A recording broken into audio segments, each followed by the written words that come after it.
This is the journey to One Africa.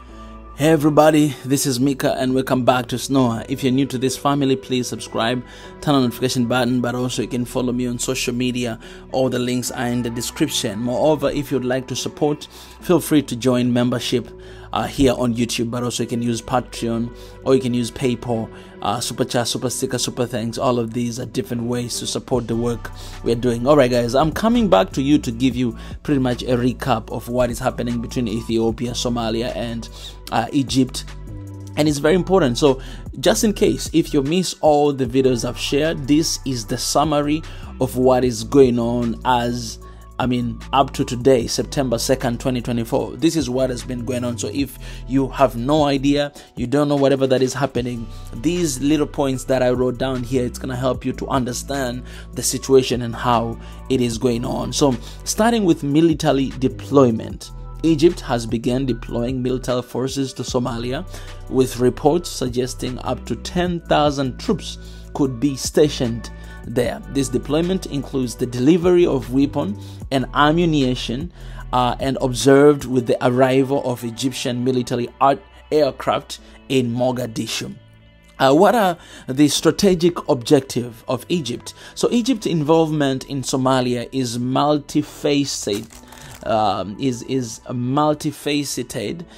It aims to support Somalia against insurgents group like Al-Shabaab, bolster Somalia's military capabilities, and potentially counterbalance Ethiopia's influence in the region. This move is also seen as a strategic response to Ethiopia's controversial deal with Somaliland, which Egypt perceives as a threat to regional stability and its own national interest. So you see guys, it's all about the fight of power. It's all about looking at who is trying to gain more power than who and how can we stop them.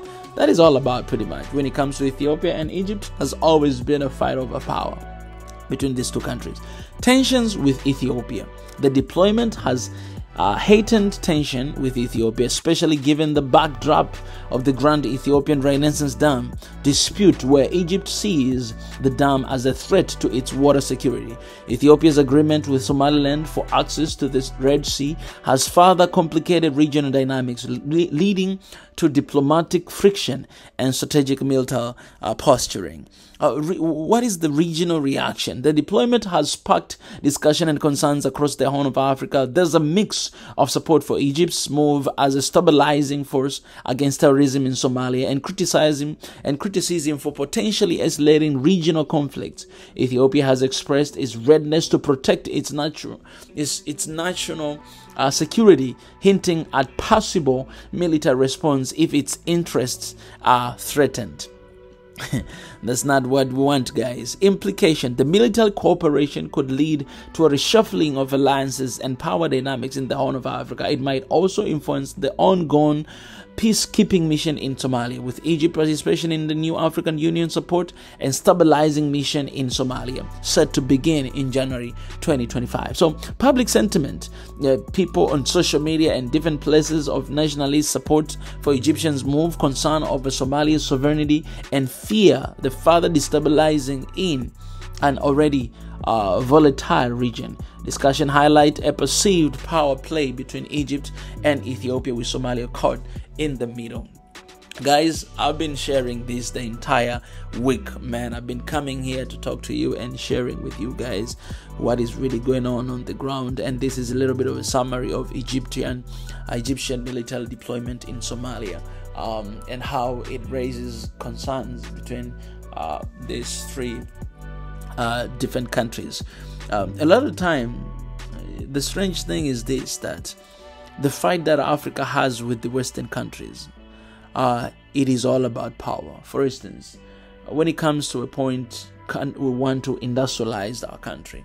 Okay, we want to build, industries. We want to build some dam for electricity. You get a lot of negative resistance. Why? Because they know that you will gain a superpower. So they will do everything they can for you not to industrialize, not to have enough electricity to produce more for your own people. Why? You guys, you remember I've shared a video before here on YouTube channel, actually 2 weeks ago, of this one teacher. I think it was in France. He was teaching about why their plan is for Africa to be the distributor of raw materials and not otherwise. The strange thing is that that is not just happening between Africa and the Western countries, but also is happening between African countries and African countries. And that's what we see in the Horn of Africa, what has been going on. To be honest, the tension has always been there. Tension between Somalia, Ethiopia, and Egypt. The tension has always been there because these are countries that have a very, I would say, interesting historical background.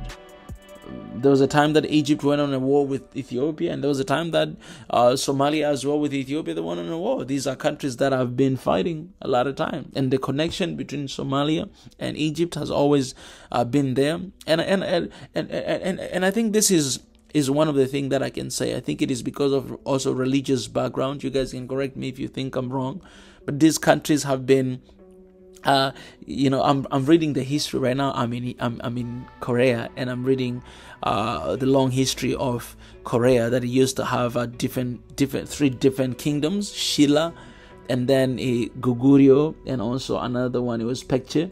There was a time where Goguryeo wanted to take over all these other kingdoms, so Goguryeo started to fight with Pekche, and Shilla as well. So Shilla and Pekche decided to join their hands together to fight against Goguryeo, and actually they managed to do that, right? They kicked them away.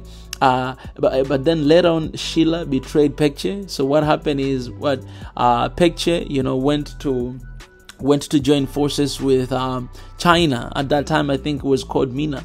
Joined forces with them to come back to the country to beat Shilla and to beat Goguryeo. Actually, they succeeded.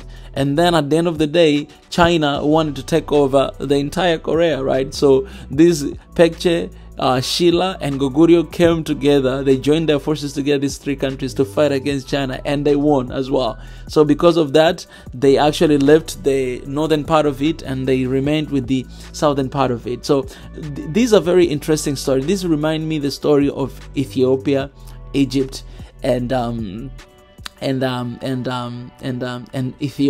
Somalia. Right now, you see Somalia and Egypt joining their forces together. Why? Because they have the common enemy, which I don't like to call them enemy, but that's how they seem like, right? And they are trying to intimidate, in a way, like to send a message that if you're going to come after Somalia, Egypt is right here with Somalia. That's why you see Egypt is deploying 10,000 troops in Somalia. That is to say, if you're going to start a war between Ethiopia and Somalia, what is going to happen is that we're going to come after you. We are together right now, right? And now you have Djibouti that promised to give Ethiopia 100% if they agreed. That means Djibouti is choosing their side as well. But you have Eritrea. The relationship between Eritrea and Ethiopia has always been interesting, and I think right now they're not really in a good relationship. You know what I'm saying? So you don't know if Eritrea is just going to stay at the middle or is going to pick a side as well. Okay, you have Sudan. You don't know if Sudan is going to go to Egypt or is going to go to Ethiopia or is going to be neutral. But this is what I would say, guys. We cannot entertain any new war to come to our continent. We need to remain neutral. And the matter of fact, we need to choose to stand with Africa and not to stand with individual countries. No, we need to stand with one another, and all together we should say no to the wars. I always say this, that war is the crime against humanity. That is the quote that I said it. War, it is a crime against humanity. There's no pretty war, and there's no loser or winner in a war. Oh no, there's no winner in a war. All of you guys are losers because a lot of people die, and even if a single person dies, it means you lost that war. You know what I'm saying? So war is a crime against, humanity. We should never entertain war. We should never think like, war should happen, but we should constantly work so hard to stop it from happening. Guys, I appreciate it. Let me know in the comment section, what are your thoughts and what do you think about the story and the news that is happening, and I'll really appreciate it. I appreciate you guys. I'll see you very soon. Ciao.